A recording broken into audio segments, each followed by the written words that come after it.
സ്വാഗതം. ഇന്ന് നിങ്ങളെ ഞാൻ പരിചയപ്പെടുത്താൻ പോകുന്നത് ടൊമാറ്റോയെക്കുറിച്ചാണ്. Cherry tomato.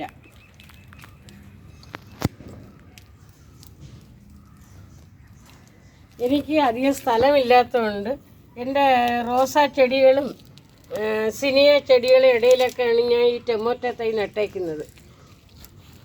കൂടുതൽ സ്ഥലം ഈ പരിധി കുറവാണ് എനിക്ക്. അപ്പം ഇങ്ങനെ ഞാൻ നട്ടേക്കുന്നുണ്ട്. ഇതിൻ്റെ കൂടെയൊക്കെയാണ് ഇത് പൊടിച്ച് കയറുന്നത്. നല്ല ടേസ്റ്റുള്ള ഒരെണ്ണം ടൊമാറ്റോയാണ്, നാടൻ ടൊമാറ്റോയാണ്. ഇഷ്ടം പോലെ കായ്ക്കും. കണ്ട കൊല കുത്തി കായ്ച്ച് കിടക്കുകയാണ്. ധാരാളം ഉണ്ടാകും. ഇതിനൊന്നും അധികം സമയവും വേണ്ട, ഒരുപാട് സമയം ഇതിന് വേണ്ടി ചിലവാക്കുകയും വേണ്ട. നമുക്ക് ഉള്ള സമയത്ത് നിന്ന് അരമണിക്കൂറൊന്ന് മാറ്റി വെച്ചാൽ മതി. ഇതൊക്കെ നമുക്ക് നോക്കി നടത്താം. പക്ഷേ ഇതിന് നമുക്ക് ഇതിൻ്റേതായ ഒരു താല്പര്യവും സ്നേഹവും ഒക്കെ വേണം. എങ്കിൽ മാത്രമേ നമുക്കിതൊക്കെ ചെയ്യാൻ പറ്റുള്ളൂ.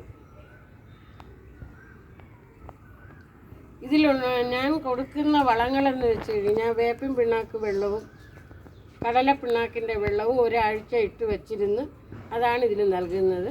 പിന്നെ കിച്ചൺ വേസ്റ്റ് ഞാൻ കൊടുക്കാറുണ്ട്. നിങ്ങളെല്ലാം ഇതേപോലെ ഒന്ന് പരീക്ഷിച്ച് നോക്കണം.